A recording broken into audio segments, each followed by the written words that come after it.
जर आपल्याला उत्पन्न भरपूर काढायचंय, अन्न पण विषमुक्त पिकवायचंय, खर्च कमी करायचा आहे, म्हणजे उत्पादन खर्च कमी करायचा आहे, या गोष्टी सगळ्या मॅनेज करायच्या असेल तर याला सेंद्रिय शेती हा एकमेव पर्याय आहे. तर आपण याला मायक्रोन्यूट्रिन दिलेले जे लोक केमिकल मधून देतात, रासायनिक मधून, तेच मायक्रोन्यूट्रिन आपण ऑर्गॅनिक मधून दिलेले. तर ते कसे दिलेत याचं आपण बघूया. प्रत्येक पिकाच्या वाढीकरिता नत्र, स्फुरद आणि पालाश हे मुख्य अन्नद्रव्य गरजेचे असतात. त्याला आपण NPK म्हणतो. त्याच्यासोबतच जे दुय्यम अन्नद्रव्य आहेत, जसं की बोरॉन असेल, कॅल्शियम आहे, मॅग्नेशियम आहे, झिंक आहे, आयर्न आहे, यासारखे जे दुय्यम अन्नद्रव्य सुद्धा उपयुक्त असतात. त्याच्यामध्ये जे फळधारणेच्या अवस्थेमध्ये बोरॉन, कॉपर, मॅग्नेशियम, झिंक आणि आयर्न यांचा महत्त्वाचा भाग असतो NPK सोबतच. तर हे जे फळधारणेच्या कालावधीमध्ये फळ गळणं, कळी कमी निघणं किंवा फुलं गळणे असा प्रकार होतो. याकरिता रासायनिक खतांचा वापर केला जातो, जे मायक्रोन्यूट्रिन उपलब्ध आहेत त्यांचा. तर आपण तेच सर्व मायक्रोन्यूट्रिन आपण सेंद्रिय पद्धतीनं देण्याचा प्रयत्न केलेला आहे. कारण आपण सेंद्रिय शेती आणि विषमुक्त शेती करत आहे, त्यामुळे आपण तेच सर्व मायक्रोन्यूट्रिन सेंद्रिय पद्धतीनं केमिकल विरहित देण्याचा प्रयत्न केलेला आहे. तर याच्यामध्ये आपण जो त्या ड्रममध्ये काही थोडं ऑर्गॅनिक मॅटर भिजू घातलेला आहे त्याचं आपण विश्लेषण करतोय. पहिलं त्याच्यामध्ये आपण एक 15 ते 20 किलो साधारण 100च्या जवळपासची फळं असतील तर ते आपण बेलफळ घेतलेलं आहे. दुसरी गोष्ट आहे जे दुर्वा म्हणतो आपण त्याला, हरळी, त्याला दुर्वा असं म्हटलं जातं, ते आपण थोडंसं घेतलेलं आहे. तिसरी गोष्ट ज्याला आपण लव्हाळा ज्याला म्हणलं जातं, त्याला नागरमोथा असंही म्हणलं जातं, ते थोडंफार त्याच्यामध्ये घेतलेलं आहे. आणखीन एक घटक म्हणजे त्याच्यामध्ये आपण थोडासा गूळ टाकलेला आहे आणि आणखीन थोडंसं म्हणजे त्याच्यामध्ये थोडंसं दही ताक असं टाकलेलं आहे. तर या सर्वांच्या मिश्रणानं थोडा दिवस आपण त्याला फर्मेंटेशन दिलेलं आहे. तर याच्यामधून जे काही मिळालेलं आहे हे एक अतिशय चांगलं मायक्रोन्यूट्रिन मिळतंय. बेलफळामध्ये पोटॅश भरपूर प्रमाणात उपलब्ध आहे, त्यामुळं झाडांच्या जी फळांची साईज आहे त्याचा आकार चांगला बनतो. जे काही दुर्वा आहे त्याच्यामध्ये झिंक, कॉपर, मॅग्नेशियम आणि बोरॉन चांगल्या प्रमाणात आहे. त्यामुळे जे काही फळगळीसाठी जे आपल्याला मायक्रोन्यूट्रिन रासायनिकमध्ये वापरायचे होते तेही आपल्याला त्याच्यातून मिळालेलं आहे. सोबत आपण गूळ दिलेला आहे, त्याच्यामधून आयर्न मिळालेलं आहे. सोबत आपण दही ताक ॲड केलेलं आहे, त्याच्यामधून कॅल्शियम मिळालेलं आहे. हे सर्व घटक आपण सेंद्रिय पद्धतीने दिल्यामुळं याचा झाडांनाही कोणता साईड इफेक्ट नाही. आणि दुसरी गोष्ट म्हणजे हे रासायन खतांचा वापर नसल्या कारणानं हे 100% सेंद्रिय आहे आणि याचा रिझल्ट सुद्धा चांगला आलेला आहे. आपल्याकडं समोर बघतायत आपण, फुलगळ कमी झालेले आहे, म्हणजे ड्रॉपिंग कमी झालेलं, थांबलेलं आहे थोडक्यात, आणि फळांची साईज सुद्धा वाढायला लागलेली आहे. फुलांचं सेटिंगमध्ये रूपांतर चांगलं झालेलं आहे.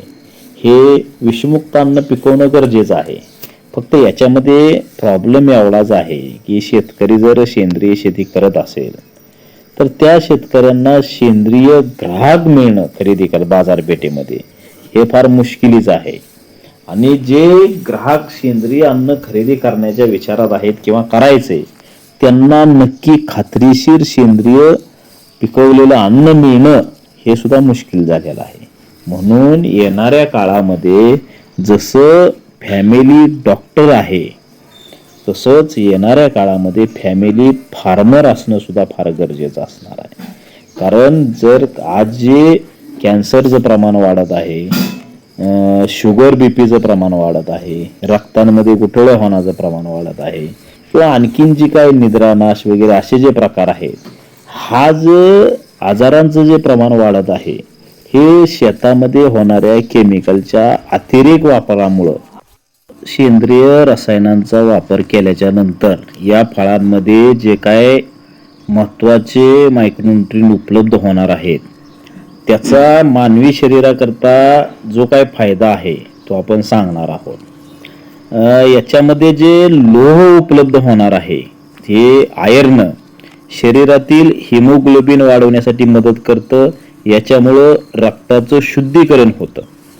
दुसरं जे आहे ते जे कॅल्शियम आहे हे हाडांना आणि दातांना मजबूती आणतं. स्नायू आणि मज्जातंतूच्या कार्यासाठी सुद्धा उपलब्ध ठरतं. तिसरं जे आहे ते झिंक जे आहे ते रोगप्रतिकारशक्ती वाढवतंय. याच्यामध्ये मॅग्नेशियम हे अँटीऑक्सिडंटचं काम करते, त्याच्यामुळे पेशींची रचना चांगली होते. विटॅमिन सी सुद्धा आहे, हे एक अँटीऑक्सिडंट आहे, रोगप्रतिकारशक्ती चांगली वाढवते. जे काय जखमा असतील त्या भरून काढण्यासाठी सुद्धा हे मदत करत आहे. किंवा जे काय याच्यामध्ये दुसरं मायक्रोन्यूट्रियन आहे ॲमिनो ॲसिड, हे प्रथिनांचं उपलब्ध आहेत, भरपूर प्रमाणात याच्यामध्ये प्रथिनं उपलब्ध आहेत. त्याच्यानंतर विटॅमिन सी आहे. तसेच या ड्रॅगन फ्रूटमध्ये मानवी शरीरासाठी उपलब्ध आणि आरोग्यासाठी चांगले असे बरेच घटक उपलब्ध आहेत.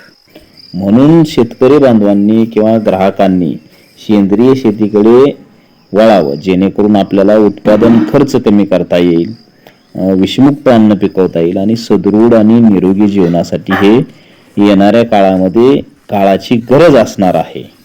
तर आपण हे जे तयार केलेलं केमिकल होतं किंवा जे तयार केलेलं जे सेंद्रिय रसायन होतं थोडक्यात, ते आपण याच्यामध्ये वापरलेलं आहे आणि त्याचा रिझल्ट आपण प्रत्यक्ष बघता आहात. तर पूर्ण ड्रॉपिंग थांबलेलं आहे. चांगलं नक्कीच याचा उपयोग झालेला आहे. ड्रॅगन फ्रूट बरोबरच आपल्याकडे सेंद्रिय पद्धतीने पिकवलेला गहू आणि ज्वारी उपलब्ध आहे.